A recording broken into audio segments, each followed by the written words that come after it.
telling me that you built a time machine? Out of a DeLorean? The way I see it, if you're gonna build a time machine into a car, why not do it with some style? Besides, the stainless steel construction made the flux dispersal. Look out!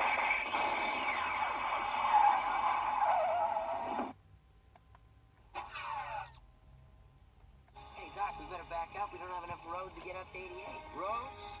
Well, we're going, we don't need roads.